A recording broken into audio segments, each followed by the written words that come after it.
Welcome to the second part of the video class. In this part, we are going to start our new chapter, that is chapter number 18, and the name of the chapter is Wastewater Story. So, starting with the chapter, all of us use water in our homes, we know that, and we make it dirty. You will be surprised to know how we are making the water dirty.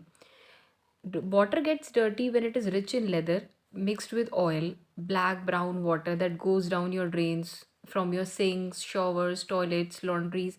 So it is dirty. So that water is known as your wastewater. Correct? So this water should not be wasted. We must clean it up by removing the pollutants from that water. You must have thought that where the waste water goes. आपने कभी सोचा है कि ये जो waste water होता है जो आपके शॉवर्स में से, सिंक में से, टॉयलेट लॉन्ड्रीज में से कहाँ जाता है and what happens to it. So the first topic in this is, and the answer to this question is, water our lifeline. That is 18.1. We are going to start with that topic. Clean water is a basic need of human beings. आपको पता है कि हमें clean water चाहिए. अब आप एक mind map बनाइए कि आपको वाटर क्यों क्यों यूज़ करना पड़ता है. We can do this. Clean water put to use. What are the uses in which we are using our cleaning water? सबसे पहले तो ड्रिंकिंग में सब पानी पीने के लिए हमें क्लीन वाटर चाहिए. हम ये कह सकते हैं कि हमें कुकिंग के लिए चाहिए, बाथिंग के लिए चाहिए या क्लीनिंग के लिए चाहिए. So these are the uses for which we require clean water. This is the diagram. You can prepare and make it in your notebooks also.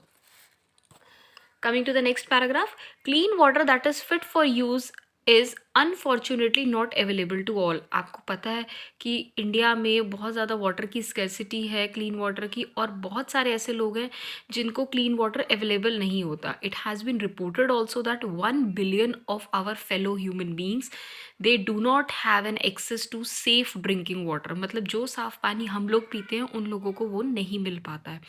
So this accounts for a large number of water related disease and even death. और पानी अगर साफ़ नहीं होगा, fit for consumption नहीं है, तो उसको पीने से बहुत सारी डिजीज़ हो सकती हैं और हम मर भी सकते हैं. It can even cause death. Women and girls, they are walking for several kilometres to collect the clean water, as you have read in chapter number 16 also.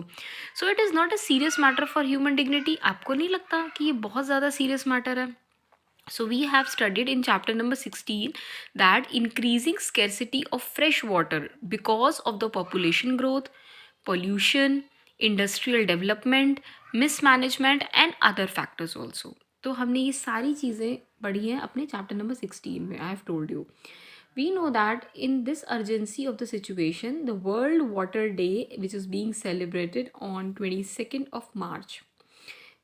Fine. In 2005, the General Assembly of United Nations proclaimed that the period of 2005 to 2015 as an international decade for action. हमने इसको किससे denote किया था? International decade for action on water for life. And all the efforts are being made during this decade, that is 10 years. In 10 years में हमने ये aim किया so as to reduce by half the number of the people who do not have an access to safe drinking water. और जितने लोग थे in total जिनको साफ पानी पीने के लिए भी नहीं मिलता था, हमने उनका number reduce कर दिया कहाँ तक? by half. Clear? So cleaning of water is a process of removing the pollutants before it enters the water body or is reused. हम cleaning of water किसको कहते हैं? उस process को जहाँ पर हम पानी में से क्या remove कर रहे हैं? अपने pollutants before it is entering into any of the water body, या फिर हम उसको reuse करते हैं. इन दोनों प्रोसेस से पहले जब हम pollutants को रिमूव करते हैं, it is known as cleaning of water. This process of waste water treatment is commonly known as sewage treatment. Clear? इस प्रोसेस को हम क्या कहते हैं commonly? Sewage treatment. Please underline this. It takes place in several stages. और sewage treatment जो है स्टेप बाय स्टेप होता है. We are going to learn about this in coming topics. Let's come to the next page. Now the question arises, what is sewage? Sewage क्या है? So sewage is a waste water that is released by our homes, from our industries, hospitals, offices and other users. Clear? It also includes the rainwater that has run down the street during a storm or heavy rain. इसमें आपका rain water भी include होता है sewage में, जो कि हमारी street से पानी अंदर चला जाता है, आपके वेस्ट वाटर के साथ मिल जाता है. The water that washes off from roads, roads के ऊपर से भी जब बारिश होती है वहाँ से भी पानी जाता है. रूफ टॉप के ऊपर से भी, that carries harmful substances with it. और उसमें बहुत सारे harmful substances which we can say as an pollutants उसके साथ मिक्स हो जाते हैं और वो मूव हो जाते हैं. Sewage is a liquid waste. आपको पता है लिक्विड वेस्ट होता है sewage. Most of it is water. उसमें लार्जली कंटेंट किसका होता है? पानी का होता है. Which has dissolved and suspended impurities in it. उसके अंदर कुछ इम्प्योरिटीज़ डिजॉल्व होती हैं और सस्पेंडेड इम्प्योरिटीज़ भी होती हैं. So these impurities are called as contaminants. और जो इम्प्योरिटीज़ उस पानी के साथ सीवेज वाटर में होती हैं हम उनको क्या कहते हैं? Contaminants. Please underline this. This is known as contaminants. Clear?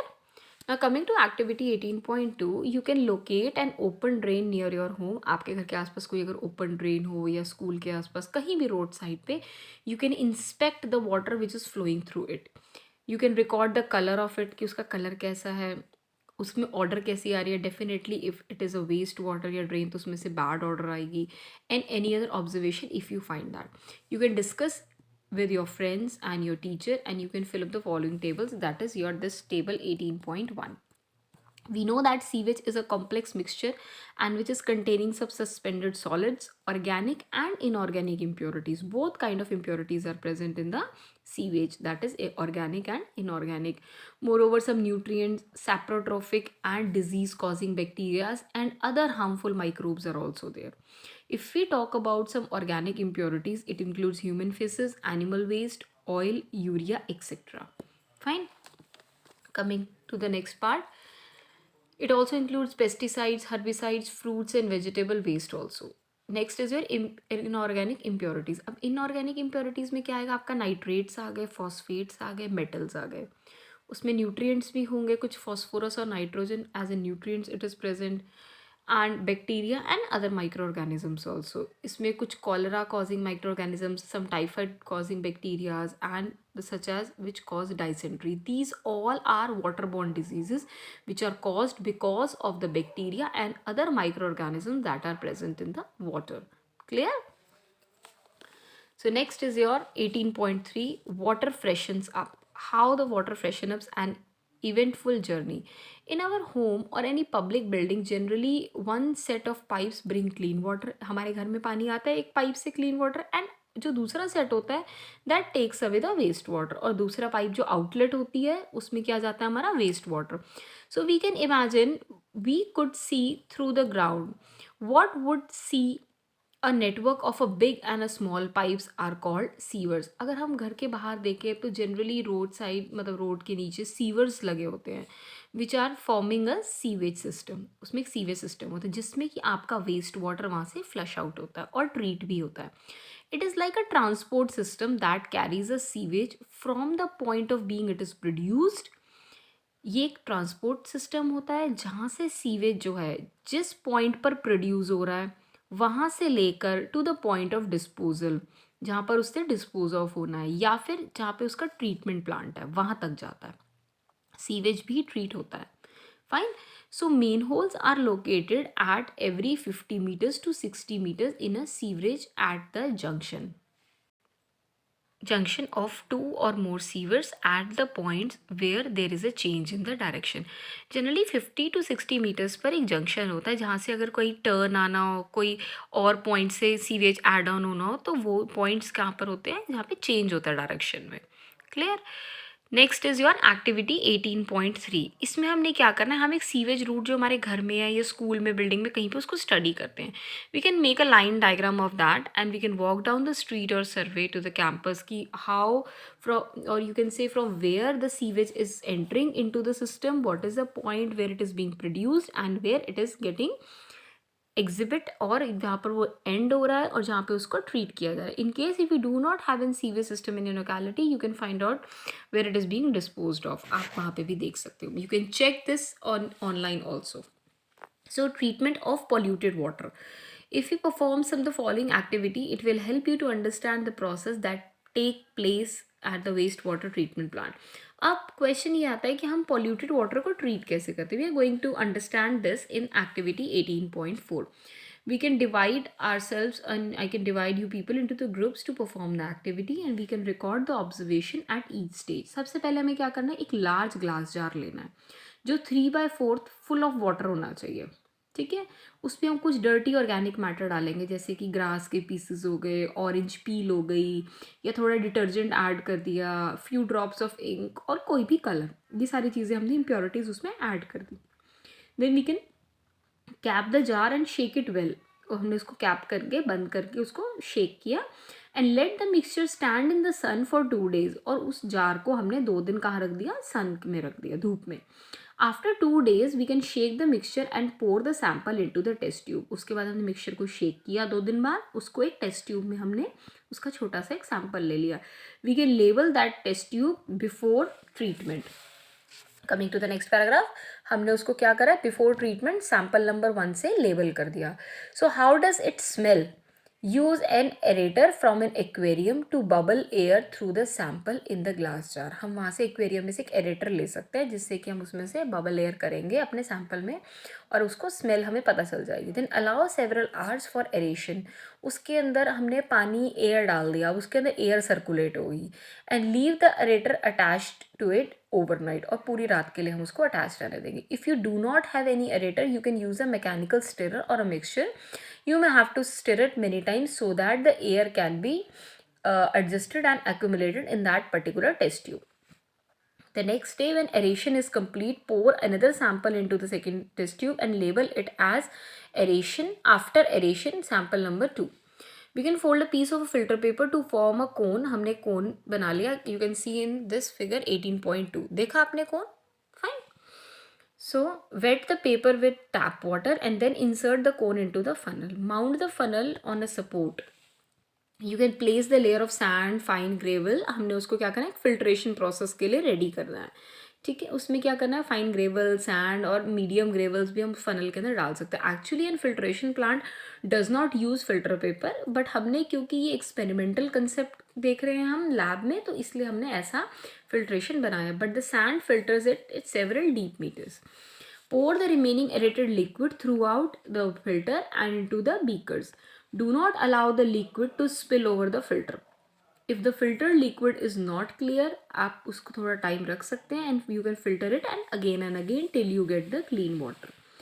Then you need to pour that sample of the filtered water into the third test tube. अब हमने उसको third test tube में ले लिया. उसको हमने क्या लेबल कर दिया, as in filtered sample number 3.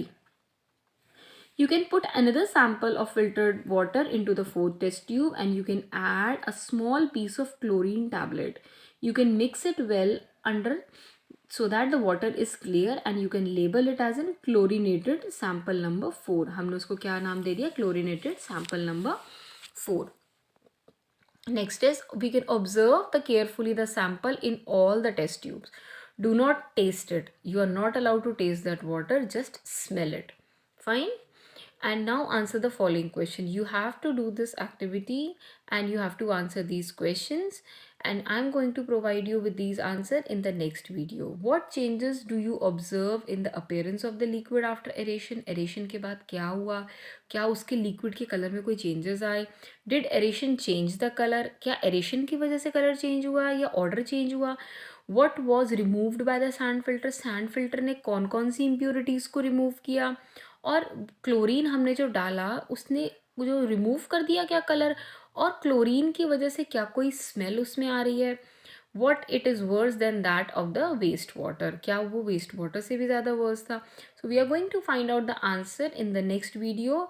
Till then you need to read the chapter and find out the answer to that, and then we are going to discuss the answer to these questions in the next video. Thank you and have a nice day.